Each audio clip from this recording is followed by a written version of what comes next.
no country all over the world has really developed without infrastructure. You're talking of roads, you're talking of schools, you're talking of hospitals. You need that as a basic tool.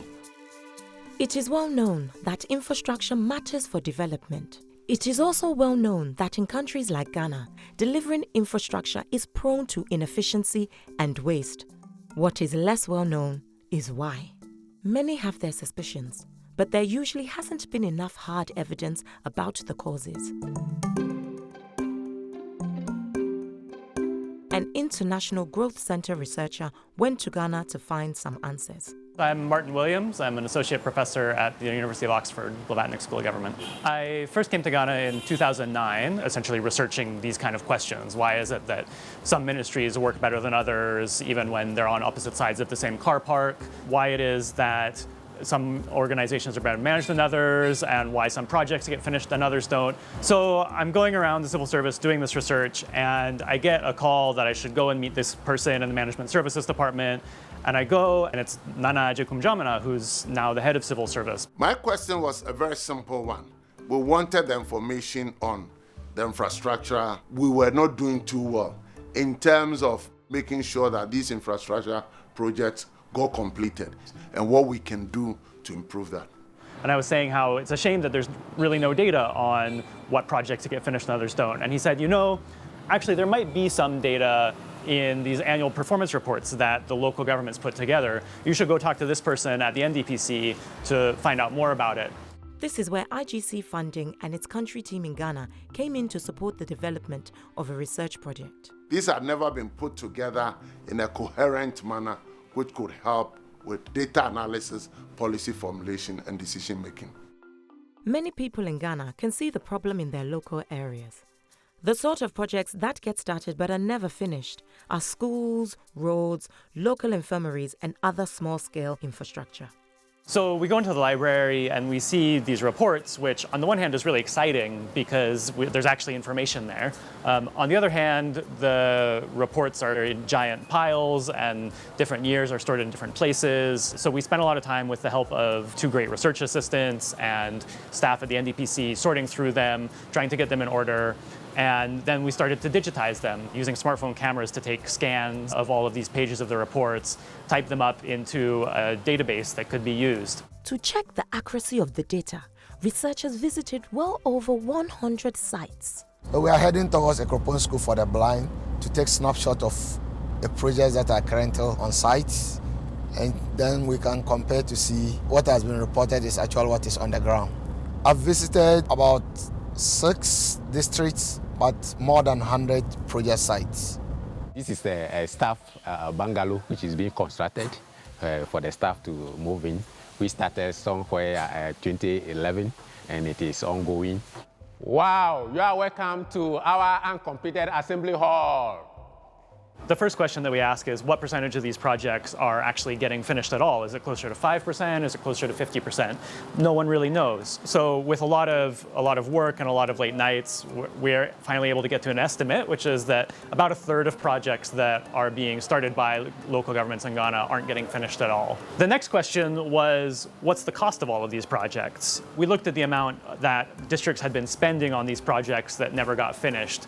And we calculated that actually the average project that was left unfinished was actually over half finished. We find that the cost of all of these unfinished projects is actually about 20% of all expenditure that local governments are making on projects each year. So over $25 million a year, which if you calculate that out is enough to build almost 700 additional school buildings every year. That equates to over 70,000 additional children every year that could be getting an education in school buildings that aren't because of the waste from unfinished projects. What came out of the findings for me, which was very important, was after the first 2 years, if the projects have not been completed, the chances are that it will not be completed. Some of them have been uncompleted for over 4 years, 5 years, 10 years, and we ask relevant questions why they were not completed.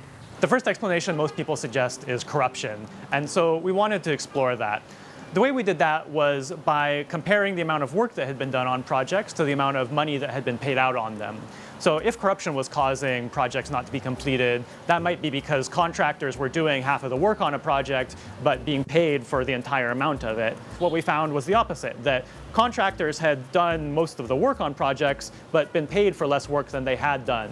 So this wasn't just a matter of contractors bribing local governments in order to get away with doing less. The second explanation that people give is that projects might get left unfinished before or after elections if governments are trying to impress people, or if they're making promises before elections and then not delivering on them after elections. So it was easy to test that just by comparing project completion rates across years.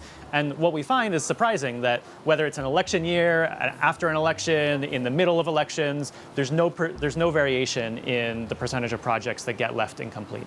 So after some more research and some more talking to people, we realized that what's actually going on is a kind of political problem. Imagine that you're a district and you have 30 villages in your district, which each has an assembly person. Each of those assembly people want projects for their own community, and that's what they're voting for, but you only have money for 5 projects. So no matter what you do, only a minority of villages are going to get projects. The efficient thing to do is to come to a compromise where you say, right, first these 5 projects get them, and then next these 5 villages get projects. But what actually happens is that these 5 projects get started, these 5 villages lobby for projects, and so the money that was supposed to be spent finishing these projects gets spent starting these projects. The next year, the cycle repeats itself. Instead of spending money to finish these ongoing projects, there's another 5 villages that are going to want projects. And because there's such an infrastructure deficit in Ghana, there's always going to be more projects that can be started, more communities that are demanding them. It's not that anyone's opposed to projects being completed, it's that everyone wants projects completed, but lots of them all at the same time. In a country where only half of children have access to secondary education, there is more need than there is money to pay for it. Against this background, reaching a political agreement to allocate projects efficiently within each district can be impossible. But just as the problem was hidden within the data, so was the solution. To study this, we compared project completion across the 2 main fund sources that are used to fund and deliver projects at local government level. The District Assembly's Common Fund is a way that the government sends money down to districts to spend on public infrastructure. And then the District Development Facility, or DDF, is a way that the government also sends money down to the districts together with donors. The key difference is that the DDF has a rule that says that districts have to budget to finish existing projects before they start new ones. We compared projects that were being executed in the same district, the same type of project, even in the same community by the same contractor, and even for controlling for all of that, the DDF projects were more likely to be completed. By imposing this rule from above, the funders can bring about a compromise that actually leads to projects being finished. If that rule is in place, then even if I'm an assembly person who's not getting a project this year, I still want projects in other communities to be finished, because otherwise none of us are going to get money next year. The findings of this research are already being put into action across local government. We had the district coordinating directors meeting made up of 216 district coordinating directors and 10 regional coordinating directors.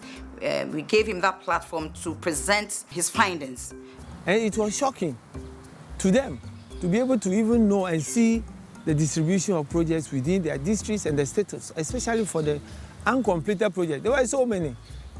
And it brought to mind, what should they do to prevent such issues in the future? Now, local government service has instructed the districts that all projects are supposed to be completed before new ones are done. They are responding to the new policy we have put in place, and we are hoping that there will really be a change in the few years to come. The monitoring has improved, and to some extent, we can see that we are getting much more value for money. We know that there's a lot more to be done. This project has led to a longer-term partnership between IGC researchers and the Government of Ghana to address infrastructure and other policy challenges. Sometimes the best way to deal with a problem is to take a step back, look at the data, and the solution can become clear.